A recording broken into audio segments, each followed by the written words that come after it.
What's good, YouTube? It's your boy Chill Will, and we back with another video. Welcome to the channel if you're new. On this channel, we do post fitness content, gym vlogs, bodybuilding preps, and so forth. And with that being said, as y'all can tell by the title and by the thumbnail, we got the Olympia this weekend. So I'm gonna be giving y'all my top 5 Olympia predictions for the classic physique division. As you can see, I'm rocking the 6 Pete Chris Bumstead shirt. This year, CBum will not be in attendance in terms of on the stage. He will be there just watching because he retired. So it's time to crown a new classic physique Mr. Olympia champion. So I'm gonna be giving y'all my opinion on who I feel like is going to be in that top 5 this year. But with that being said, let's get right into the video. All right, y'all. So for 5th place, I have 2 people that are interchangeable. But number 1, I have Niall Darwin, aka One Punch Nas. If y'all don't know who that is, man, Niall Darwin, he is a dark sport athlete. He's sponsored by a few other brands as well, but last year was his first Olympia. He did come in 11th place. First Olympia ever coming in 11th place is actually crazy. In my opinion, I feel like he is the definition of classic physique. As you can see, the waist to shoulder and quad, specifically his quad ratio, is insane. Super conditioned. This was him at the Tampa Pro that qualified him for this Olympia. Won that. And I feel like Nas doesn't have any weaknesses other than I would say his lats, and his lats are fantastic. I just feel like, I mean, if you had to choose one thing, he could pick those up just a little bit because his quads are crazy. But like I said, he came in 11th last year. Don't be surprised if he sneaks up into the top 5 this year. And the only other person I would say is going to give him a run for his money in 5th place is this guy right here, Logan Franklin. If y'all know ball, you know who Logan Franklin is. He also is a dark sport athlete. Logan Franklin actually gave Mike Sommerfeld, the person who came in 2nd place to Chris Bumstead last year, a run for his money. He actually, Logan Franklin placed 2nd to Mike Sommerfeld in the Arnold Classic this year. So that can tell you something right there. Placing 2nd to the person who came in 2nd in the Olympia means you're really about that life.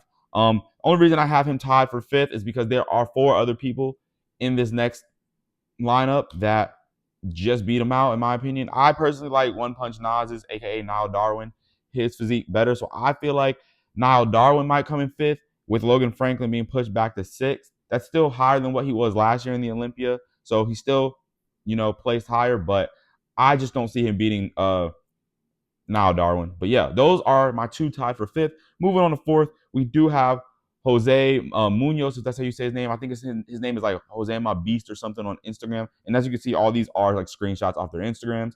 But you don't have to see the front. You can see straight the back, the hamstrings, the calves, bro. This dude is actually peeled. And if y'all see me looking down, I have it on my iPad. But you can tell conditioning is not going to be a problem with him. This guy right here gave Rough Diesel, aka Terrence Ruffin, a run for his money in the Pittsburgh Pro, if I'm not mistaken. Came in 2nd place to Rough Diesel. And when you see where Rough Diesel is on this list, you'll know how good Jose Munoz is. Mind you, Rough Diesel was giving CBum a run for his money before CBum went on that 6 Pete run. You know what I'm saying? So he was beating him actually. So that just tells you how good Rough Diesel is. And for Jose to give him a run for his money in the Pittsburgh Pro, that shows how good he is as well. So yeah, I have him coming in 4th. Moving on to 3rd. My Dino fans out there are going to give me hate for this, but Ramon Dino will be in 3rd. Personally, I feel like he's made a crazy amount of improvements. I'm not a big fan of his physique overall, but just based off of not only the experience he has at the Olympia, he's always placed, I think 7th was what he placed last year, I think, unless he picked it back up in finals. I don't remember. I just remember the top 3. But yeah, he has a really good physique. He put on some size, definitely in the lats as well as the quads, as I can tell. He's super conditioned. This was a few days ago, so I'm not worried about his conditioning at all. The only thing with him that I'm not a personal fan of is his arms are crazy. He has the best arms in classic, in my opinion. But it's not his arms specifically. It's his forearms. His forearms just make his arms look like one like big log. And I don't know. It just doesn't look as classic, in my opinion, as the other guys. But back to what I was saying with his experience, his conditioning, he is very symmetrical. Hope if his posing has came up this year as well.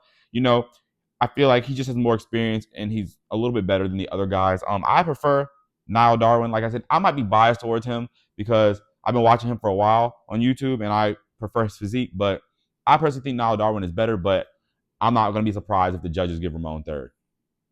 Now, this is about to ruffle some feathers because my top two are guaranteed 1 and 2. You can switch out who you want, but this second place guy right here, y'all might give me hate for it. But we got Mike Sommerfeld. Mike Sommerfeld is coming in second this year, in my opinion. He's the guy who came in second to C-Bum last year. And he was favored to win this show. I personally don't think he's going to win, though, because when you see who's at number one, you'll understand why. Mike is very, Mike has everything. The shreds, symmetrical, like the density. The one thing I would say though, Mike is crazy big for him to be in classic physique. Recently, he just had to drop 14 pounds to make weight, which shows you how big this guy is for his height. I don't know if they measured his height wrong a few years ago or whatever, but no classic guy should be looking like that on stage. And in my opinion, I mean that's a compliment. Dude is huge. But I just personally think he's going to come in second just because he's not as classic as I would like, in my opinion. And I feel like a lot of people on social media say the same thing. Because when you see the first place person, let me just move on to the first place. We got Terrence Ruffin, Rough Diesel. When I'm telling you that is classic physique right there, he's in my top 5 favorite bodybuilders of all time. Yes, you heard me, all time. Personally, in my personal top 5 favorite, he's the greatest poser in bodybuilding of all time. And you can argue with a brick wall. This dude is classic, by definition, classic physique. This is what classic physique is. Y'all don't understand how good Rough Diesel is because he sat out last year, or I think 2 years in a row. Or no, yeah, last year. But y'all don't realize this was the guy I was telling you was giving Chris Bumstead a run for his money. He beat Chris Bumstead multiple times before Chris Bumstead actually got his first Olympia. And right when he got his first Olympia, that's when he took it on for the 6 feet. And Rough Diesel was smart. Last year, he knew Chris Bumstead was retiring, so he said he's going to take 1 year off. Mind you, he was beating him without even being at his weight cap by like 10 pounds or like 8 pounds. So he took a year off, let C-Bum have his time because he knew C-Bum's the standard. Let's be real, he wasn't beating him. Put on all his weight, and now he's like maxed out or almost maxed out for his height. He's like 5'7", and he's coming into the show. You can see on the screen how peeled he is. And if you want to watch Terrence Ruffin, look up on YouTube or on TikTok his posing routine. When I'm telling you this dude can pose his tail off, like he won New York Pro, he won Pittsburgh Pro. And I mean, I think he's going to come in and win the Mr. O. It's his time to step back in the spotlight. And I think y'all are sleeping on him because Mike Sommerfeld's there. Love Mike Sommerfeld. Great bodybuilder. Watch all his content as well. But I just don't think he's beating Rough Diesel. But yes, that's my top 5 right there. And I did not forget about Matt Grego. Matt Grego is another guy. I feel like he can be in that. I feel like he'll be like in 7th. He could be in 7th, between 7th and 5th as well. If Niall Darwin isn't there, if Logan Franklin isn't there, if Jose Munoz isn't there, like between them, Matt Grego can sneak up in one of those spots as well. But those are just my top 5 in my opinion on who's going to place where. Like I said, if I was to bet my life savings on it though, 1 and 2 are solidified. Like whether it's Ruffin being in 1st or 2nd, Mike being in 1st or 2nd, them 2, they're gonna be in the top 2. But that is my top 5 Olympia predictions. Y'all let me know how y'all feel about that. I personally think I'm pretty spot on with at least the top 3. Like I said, the last 4 and 5 are very interchangeable, but I feel like top 3, I'll be surprised if I got those wrong. But with that being said, I doubt any of y'all who are in the Olympia will see this video, but if y'all do, good luck this weekend. I'm gonna have this video out to y'all by tomorrow morning because the finals for the Olympia is tomorrow night. So I got to get this out as soon as possible. But hope y'all enjoyed that video, and I will catch y'all in the next one. Oh, and by the way, if y'all are watching this after the Olympia is over, let me know if I got how many I got right. Let me know if y'all think anyone was robbed in the comments. But if you're lucky enough to see this video before the Olympia actually happens, yeah, let me know if y'all feel like I missed out on somebody. So yeah, catch y'all in the next video.